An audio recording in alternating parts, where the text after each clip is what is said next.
नाज़रीन किराम, न्यूज़ मालेगांव में आपका इस्तकबाल है। इस वक्त हम मजलिस इत्तेहादुल मुस्लिमीन के शुमाली महाराष्ट्र के सदर standing committee chairman doctor Khalid Parvez से आपकी मुलाकात का शर्फ हासिल कर रहे हैं। आइए मौसूफ से पूछते हैं वो सवालात जो कि हमारे नहीं बल्कि अवामी सवालात हैं। डॉक्टर साहब, बहैसियत स्टैंडिंग कमेटी चेयरमैन के 1 साल मुकम्मल हो चुका है। अपनी कारकर्दगी का इजमाली खाका हमारे नाजरीन के सामने पेश करें। आज से तकरीबन 1 साल पहले मालेगांव शहर स्टैंडिंग कमेटी का चुनाव हुआ और मुझे बहैसियत चेयरमैन बिला मुकाबला मुंतखब किया गया। उस वक्त तमाम ही पार्टियों बिलखुसूस मालेगांव शहर कांग्रेस जो कॉरपोरेशन में मौजूद है और शिवसेना थी, बीजेपी और महागठबंधन, तमाम ही पार्टियों के स्टैंडिंग कमेटी के मेंबरान ने मुझ पर एतमाद ज़ाहिर करते हुए मुझे शहर के स्टैंडिंग कमेटी चेयरमैन को बिला मुकाबला मुंतखब किया। ये 1 साल का तकरीबन वक्त गुज़र चुका है। बहैसियत चेयरमैन हमने बहुत सारी ऐसी कोशिशें की जिससे शहरियान को और शहर को फ़ायदा पहुँचे। जैसा कि आप लोगों को सभी को मालूम है कि ये साल जो था 2020, ये कोरोना के नाम मंसूब हुआ है। हाँ, एक लंबा अरसा जो है कोरोना काल में यानी कहना चाहिए गुज़रा है, इस शहर का भी इस मुल्क का भी। और स्टैंडिंग कमेटी को जो अख्तियार होता है बजट पेश करने का, वो बजट पर भी कोरोना का जो साया था वो पड़ा। शासन की तरफ से जो डायरेक्शन था उसमें ये था कि 30 से 40% जो है वो शहर के हिफ़्ज़ान सेहत पर और कोरोना से मुताल्लिक़ ख़र्च किया जाए।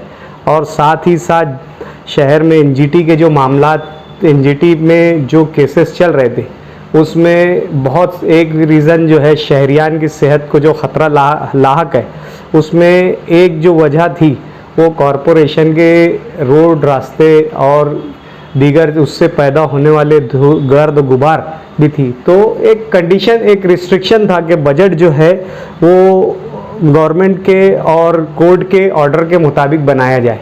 बहुत ज़्यादा इसमें हमें करने का जो था चांस नहीं था।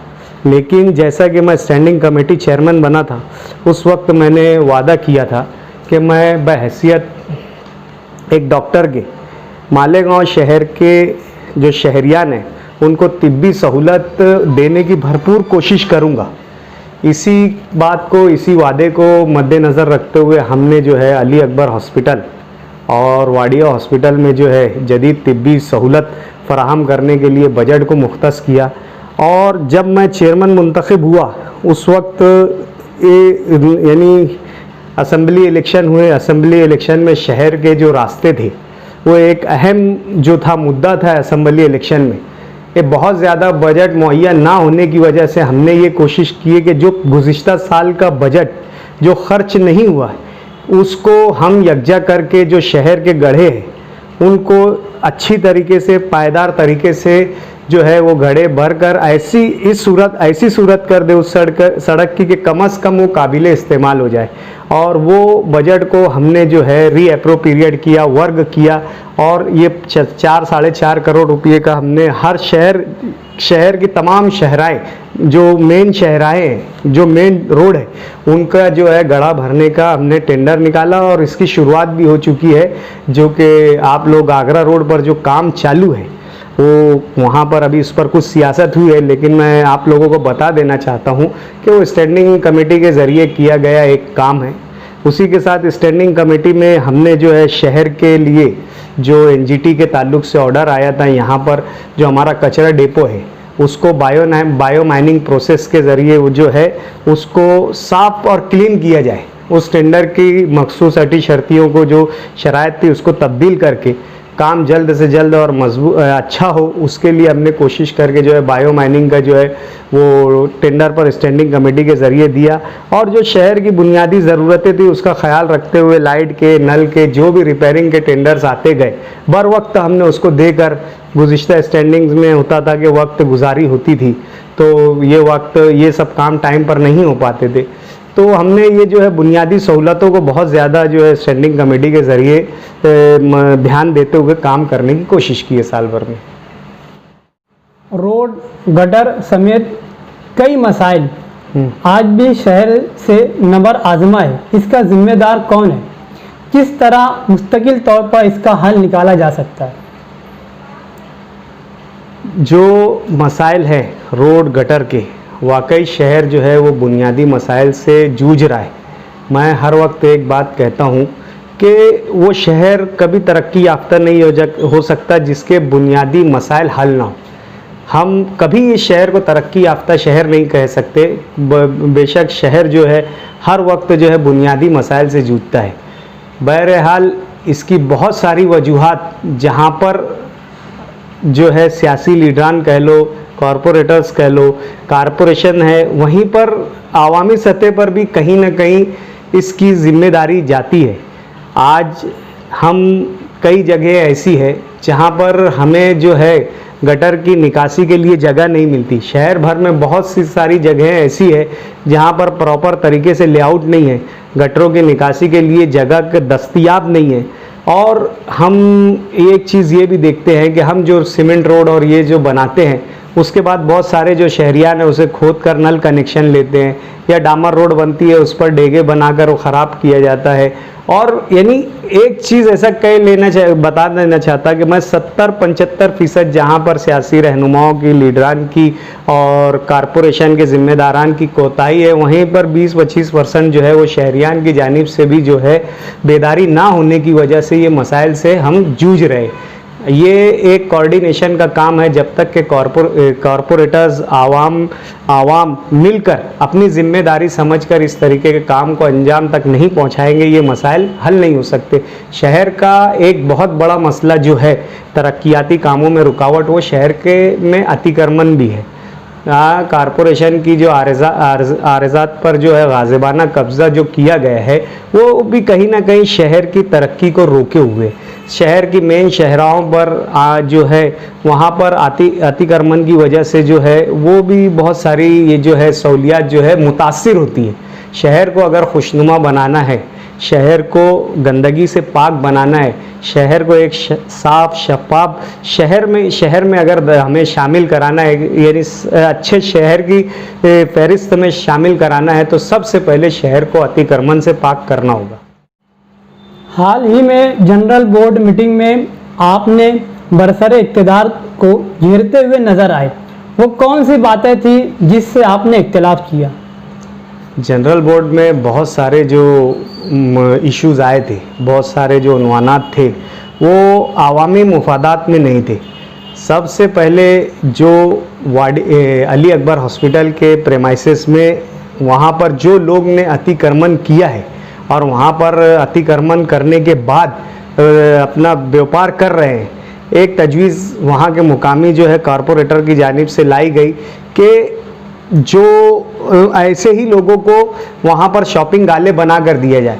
एक हॉस्पिटल की जगह हमने जो है कोरोना के दौर में देखा कि एक बड़ी शिद्दत से जो है कोरोना दौर में हमने जो है मालेगांव शहर में तिब्बी सहूलत की कमी को महसूस किया।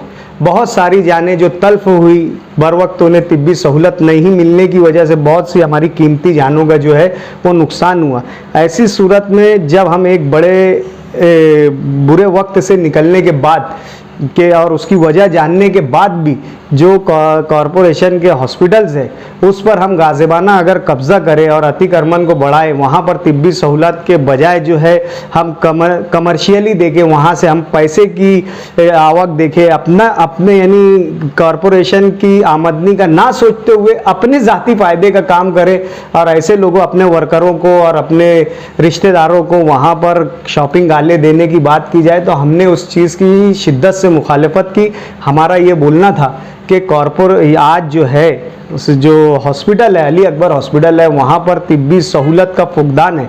हमें उसके जो है एरिया को बढ़ाना चाहिए, वहाँ पर नए रूम बनाना चाहिए, तब जदीद तिब्बी सहूलत देना चाहिए, वहाँ पर जेनरिक मेडिकल लगाना चाहिए ताकि सस्ते दामों में लोगों को दवाएं मुहैया हो और ऐसे वेंटिलेटर वगैरह और दूसरे लवाजमात को मुहैया कराया जाए। जहाँ जैसे अभी सटाना हॉस्पिटल में सोनोग्राफी मशीन लाई गई है, जिसमें औरतों की जो डिलीवरी के वक्त सोनोग्राफी का एक अहम रोल होता है। हम ये देखते हैं कि हमारे यहाँ पर जो सहूलतें हम पहले माजी में दे चुके हैं वो सब बंद है, तो बेहतर करने की बजाय हम और उसे मजबूत करते जा रहे हैं। तो हमारा सिर्फ ये बोलना है कि जिस पर्पस के लिए जो चीज़ है उसको इस्तेमाल करते हुए हॉस्पिटल की तजदीदकारी की जाए, हॉस्पिटल को बढ़ाया जाए, ना कि उस पर अतिक्रमण किया जाए।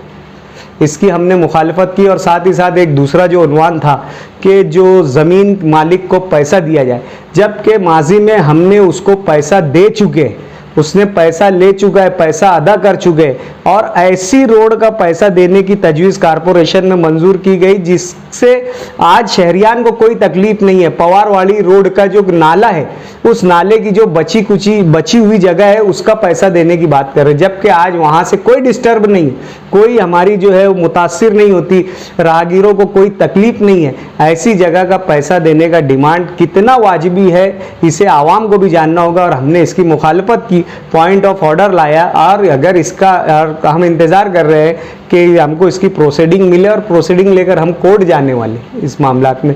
ये जो अवामी मुफादात के जो उन्वानात थे जनरल बोर्ड में, उसके हमने उसका दफा करते हुए आवाम के हक़ में आवाज़ उठाते हुए हमने कारपोरेशन के जो ख़जाने के तहफ़्फ़ुज़ के लिए ये जो है गुज़िश्ता महासभा में हमने आवाज़ उठाई। आपकी पार्टी के एमएलए मुफ्ती इस्माइल कासमी की एक साला कारकर्दगी पे आप कितना मुतमईन है? क्या इन्हें अपने काम का दायरा वसी करने की ज़रूरत है? देखिए, ये बात सब लोगों को मालूम है कि ये जो पूरा साल था, ये साल तामीरी कामों के बजाय कोरोना में लोगों की मदद का साल था। और जैसे कोरोना काल में मुफ्ती मोहम्मद इस्माइल साहब की कारकर्दगी रही, वो काफ़ी काबिल सराहना है। ख़ुद मुफ्ती मोहम्मद इस्माइल साहब भी इस बीमारी से मुतासिर होने के बावजूद भी आवाम के बीच रहकर आवाम की खिदमत किया, क्वारंटाइन लोगों को जाकर उनका हौसला बढ़ाया, मरीज़ों में जाकर जो है उनकी तीमारदारी की, और जो लोग इस मर्ज़ से मुतासिर होने के बाद सरकारी सेंटर्स पे ना जाते हुए अपने मकानात में या बोलो प्राइवेट ट्रीटमेंट करा रहे थे, ऐसे लोगों को भी मैंने कई लोगों को देखा जिनको मुफ्ती मोहम्मद इस्माइल ने बर वक्त तिब्बी सहूलत मुहैया कराई। यहाँ के स्पेशल डॉक्टर्स को उन मरीज़ों के पास भेजा, जिन मरीज़ों को अगर सिलेंडर की ज़रूरत पड़ी उन लोगों को सिलेंडर मुहैया कराने का नज़्म मुफ्ती मोहम्मद इस्माइल साहब ने किया। और दीगर जो काम उस वक्त में जमीयतुल उलमा की मारिफत से, जमीयतुल उलमा की जानिब से जो क्वारंटाइन सेंटर्स थे वहाँ पर खाना पहुँचाने का नज़्म मुफ्ती मोहम्मद इस्माइल साहब ने बहैसियत जमीयतुल उलमा के सदर के आगे आए। उस वक्त ऐसे हालात थे कि कोई अपने घरों से निकल नहीं रहा था। उस वक्त मुफ्ती मोहम्मद इस्माइल साहब ने जो है कारपोरेशन को ये यकीन दहानी कराई कि हम जो है क्वारंटाइन मरीज़ों को और उनके रिश्तेदारों को खाना जमीयत की तरफ से पहुँचाएँगे। और जब जब इस शहर में जो मिनिस्टर्स आए, जो भी जिम्मेदारान आए, वहाँ पर मुफ्ती मोहम्मद इस्माइल कासमी साहब ने जो है शहर की नुमाइंदगी की। अभी कोरोना पीरियड में अगर जायज़ा लिया जाए तो मुफ्ती मोहम्मद इस्माइल साहब ने सियासत ना करते हुए आवामी मुफादात में काम किया है। अगर इस चीज़ को मुखालफिन नहीं मानते हैं, लेकिन शहर की गैर जानिबदार आवाम इस बात को कबूल करती है कि लॉकडाउन के पीरियड में मुफ्ती मोहम्मद इस्माइल साहब ने जो है शहर की जो खिदमत की है उसका एतराफ़ आज शहरियान कर रहे हैं। और रही बात तामीराती काम का, जहाँ तक के मसला है, आज शासन की तरफ से कोई बजट नहीं है, कोई चीज़ का बजट का प्रोविज़न नहीं है तो तामीरी काम नहीं हो सकते। शहर के आने वाले मसाइल जैसे बिजली लोड जो घड़ी घड़ी जा रही है, उसमें मुफ्ती मोहम्मद इस्माइल साहब ने अपनी कायदाना सलाहियतों को मनवाया। राशन में ख़राब अनाज की दस्तयाबी पर मुफ्ती मोहम्मद इस्माइल साहब ने आवाज़ उठाई। और जहाँ पे मैं कहना चाहता कि जो पावर लूम साइजिंग के मालकान के साथ मुफ्ती मोहम्मद इस्माइल साहब कलेक्टर्स के पास, मिनिस्टर्स के पास और सबके पास मुफ्ती मोहम्मद इस्माइल साहब गए और शहर के मसाइल को रखा। यही तो नुमाइंदगी होती है। इसके अलावा होता क्या है? हर जगह मुफ्ती मोहम्मद इस्माइल साहब ने बर वक्त नुमाइंदगी की। और जब शासन का बजट चालू होगा, शासन की तरफ से फंड आएगा, उस वक्त तामीराती काम भी किए जाएंगे एमएलए साहब की जानिब से। और मैं क्या, शहरियान मुतमईन है मुफ्ती मोहम्मद इस्माइल साहब की कारकर्दगी से। ठीक है, अगर किसी लोगों की तवक्का ज़्यादा है तो हम मुफ्ती साहब को ये मशवरा देंगे कि अगर आवाम फिर भी अगर कोई सियासी मुखालफिन अगर फिर भी मुतमईन नहीं होते हैं तो आप अपना कामों का जो दायरा है वसी कर लीजिए और अपने कामों की जो है एडवर्टाइज़ कीजिए, जैसा कि मुखालफिन करते आते, माजी में करते रहते थे। मुफ्ती साहब को भी फिर करना चाहिए।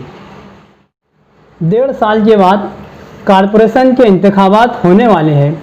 मजलिस अपने दम पर हिस्सा लेंगी या हम ख्याल व सेकुलर जमातों के साथ इत्तेहाद करेंगी? देखिए, माजी में जो असम्बली इलेक्शन हुआ, शहरियान 1,17,000 शहर के वोटर्स ने जो है मुकामी क़यादत के साथ साथ मजलिस इत्तेहादुल मुस्लिमीन की कौमी क़यादत पर भी यकीन और भरोसा किया। शहर में किसी भी इलेक्शन में किसी भी नुमाइंदे को इतनी ज़्यादा वोट और अपने मुखालिफ उम्मीदवार को इतने ज़्यादा फ़र्क से हराने का कोई भी रिकॉर्ड मौजूद नहीं है सिवाय इस इलेक्शन के, जहां मुफ्ती मोहम्मद इस्माइल कासमी साहब की शख्सियत का जादू इस इलेक्शन में आवाम के सर पर चढ़कर बोला। वहीं पर मजलिस इत्तेहादुल मुस्लिमीन की अहमियत को भी शहरियान ने जाना।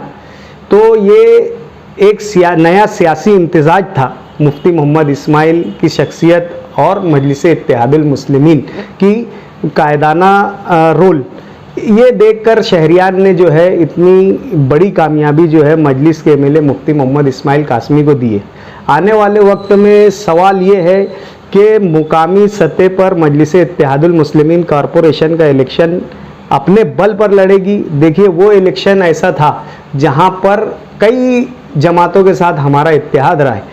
हमारी कोशिश यही रहेगी कि ये इत्तेहाद कायम रहे।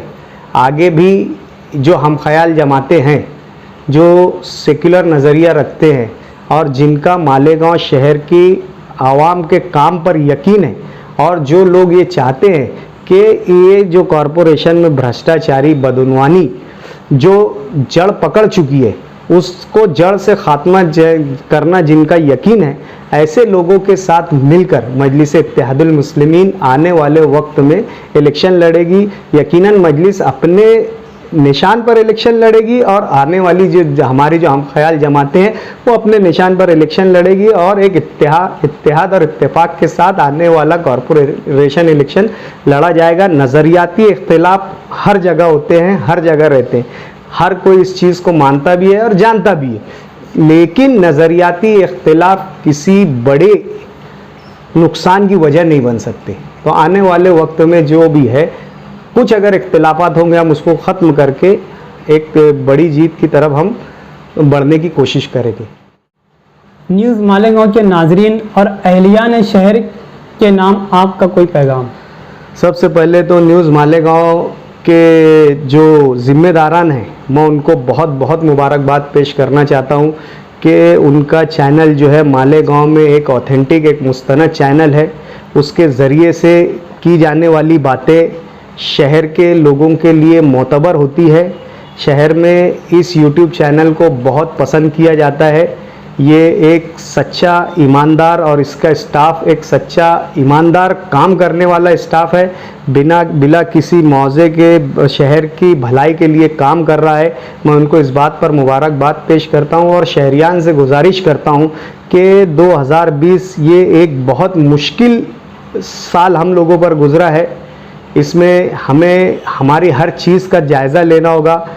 हमारे जो है दीनी शार का हमें जायज़ा लेना होगा। हम कहाँ पर थे, कहाँ हैं, किन वजूहात के बिना पर ये आजमाइशें हमारे सर आई है, और साथ ही साथ इससे होने वाली जो तबाही है, जो कारोबार और दीगर जो है जो हमारे जो है वो हुआ है, डिस्टर्ब हुआ है, उसको जो है जल्द से जल्द राह रास्त पर लाने के लिए मेहनत करना होगी, अल्लाह से दुआ करना होगी। और साथ ही साथ इस कोरोना में हमारी कई कीमती जानें जो है तल्फ हुई है। मैं शहरियान से गुजारिश करता हूँ कि हमारी जो भी वक्त हो, कीमती दुआओं कबूल होने का वक्त हो, और दीगर जो भी हमारे जो है कि उसमें नमाज़ों में, इबादतों में उनकी मग़फ़िरत की दुआएं करें, और उनके पसमानदान को जो है सब्र की उनके लिए दुआएं करें, और उनकी मिजाज पुरसी की जाए। आने वाले जो इतने बड़े गम से जो लोग गुज़रे हैं उनका ख़याल रखा जाए। कुछ लोग इसमें से ऐसे भी है जो हमारे शहर की सरपरस्ती करते थे, आज उनके मातहत लोग जो है बेआसरा हो गए हैं। किसी को किसी की दौलत से कोई वो नहीं है, लेकिन एक इंसानी हमदर्दी के तहत ऐसे लोगों से रब्त ज़ब्त बढ़ाए जिनके अजीज़ इस कोरोना के टाइम में इंतकाल कर गए। और साथ ही साथ जो आज शहर के हालात है, एक दूसरे की मदद करने का वक्त है। एक दूसरे की मदद करते हुए इस मुश्किल वक्त को से निकले और अपने कौम को निकाले, शहर को निकाले। मैं ऐसी शहरियान से गुजारिश करता हूँ।